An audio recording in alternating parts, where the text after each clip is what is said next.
মাশাল্লাহ মাশাল্লাহ, আমার পাপাইটাকে ম্যাম যা লিখতে দিয়েছিল সেটা লিখে ম্যামকে দেখাতে নিয়ে যাচ্ছে। সবাই আমার পাপাইটার জন্য দোয়া করবেন। রাহিল, রাহিল স্কুলে যাবে না? চলো আসো আসো, আসো।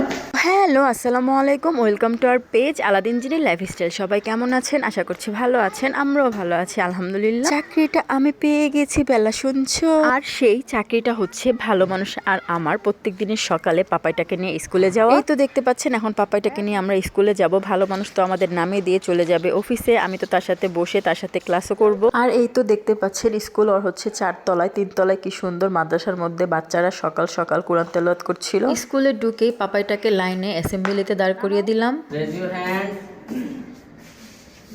Down your hand. Raise your R hand. এই তো পাপায়ের ফ্রেন্ডও বলা যায় বা ক্লাসমেটও বলা যায়, একসাথে একই বিল্ডিং এ থাকে, আবার একই ক্লাসে পড়ে, যার নাম রাহিল। রাহিলের কথা হয়তো আগেও আমার পেজে শুনেছেন। রাহিল একদমই পিটি করতে চায় না, আজকে জোর করে তার মা দাঁড় করিয়েছে ঠিকই, কিন্তু বারবার চলে আসছিল মায়ের কাছে, আবার তার মাও বারবার তাকে লাইনে ঢুকিয়ে দিচ্ছিল। আর আমার পাপাইটাও রাহিলের দিকে তাকিয়ে তাকিয়ে পিটি করছিল। আর রাহিল দেখেন কি দুষ্টমিটা করে। আমি তাকিয়ে আছি বিদায়, রাহিল আর পুরোপুরি আমার পাপাইকে কিকটা দেয়নি। যখনই আমি অন্যদিকে তাকিয়েছি একদম পাপাইটার পুকিতে মানে কিক দিয়ে বসছে। তো রাহিলের আম্মু তো তাকে বকাঝকা করতেছিল। তো বাচ্চাদের কথা কি বলবো, বাচ্চারা এখনই দুষ্টামি করবে, আবার এখনই ভালো হবে। কিন্তু এখন পর্যন্ত আমার পাপাইটা মাশাল্লাহ মাশাল্লাহ আলহামদুলিল্লাহ কোনো দুষ্টামি করছে না। স্যার ম্যামের কথা খুব মনোযোগ দিয়ে শুনছে, বেঞ্চ থেকে ওঠানামা করছে না। দেখা যাক কতদিন এই ভালোটা থাকে। আমার তো আবার মুখ লেগে যায়, যখনই ভালো বলি তখনই সেটা উল্টিয়ে যায়। মায়ের নজর বলে কথা। আলিফ, yes, এটা না? হ্যাঁ, মাশাআল্লাহ, এটা না? এটা না তা।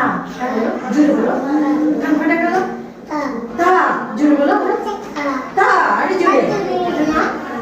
সবাই কিন্তু একদমই মাশাল্লাহ বলতে ভুলবেন না। ওর স্কুলটার নাম ছিল ফেমাস ইসলামিক একাডেমি। না, এটা কোনো মাদ্রাসা না বা ইংলিশ মিডিয়ামও না, এটা জাস্ট বাংলা, ইংলিশ, আরবি সবই শিখাবে। এই স্কুলের ম্যাডাম বলেন, স্যার বলেন, কোনো প্রকারই বাচ্চাদের চাপ দেয় না। যেহেতু এটা প্লে ক্লাসের বাচ্চারা আর কি করবে, মানে কি মহাভারত অশুদ্ধ করে ফেলবে, তো ওদেরকে হাতে ধরে বুঝিয়ে মজার ছলে যতটুকু শেখানো যায় তারা সেই চেষ্টাটাই করে। আলহামদুলিল্লাহ, আমি মনে করি এতটুকুই অনেক। বাচ্চারা সবকিছু শিখতে হবে, সবকিছু পারতে হবে, আর বাচ্চারাই তো দুষ্টামি করবে, তাই না? দুষ্টামির ছলে ছলে, মজার ছলে ছলে যা শিখে আমাদের গার্জেনের জন্য তাতেই আলহামদুলিল্লাহ। আমি তো প্রথম তার সাথে বসে বসে ক্লাস করেছি, মানে প্রায় 3-4 দিনের মতো তার সাথে ক্লাস করেছি। মানে তাকে বলেছি যে ম্যাডামকে এটা বলো, ম্যাডাম এই যে ডাকতেছে, ম্যাডাম তোমার রোল নাম্বার ডাকতেছে, ইয়েস ম্যাম বলো বা দাঁড়াও, সালাম দাও, মানে 3-4 দিন যা শেখানো যায় মোটামুটি আমি থেকে শিখিয়েছি।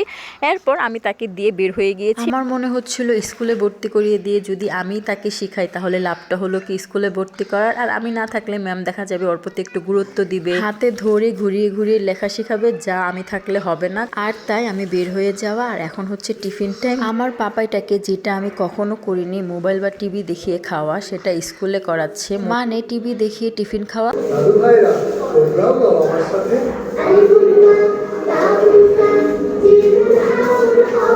আর আমিও কি কম চালাক, টিফিনটা আমি আলাদা একটা রুম আছে সেখানে বসিয়ে পাপাইটাকে খাইয়ে আবার রুমে নিয়ে আসছি টিভি দেখানোর জন্য।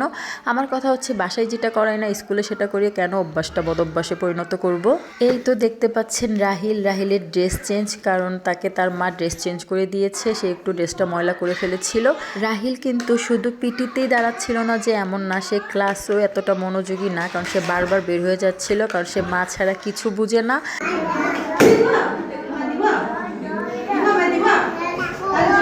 আপনারা কিন্তু ভয় পাবেন না, ম্যাম কিন্তু তার পিঠে মারেনি, তার পিঠে ব্যাগ রেখে একটু ভয় দেখানোর জন্য মেরেছে। রাহিলও কিন্তু এত বড় না, ছোটই, মানে আমার বাচ্চা থেকে 7 মাসের বড়।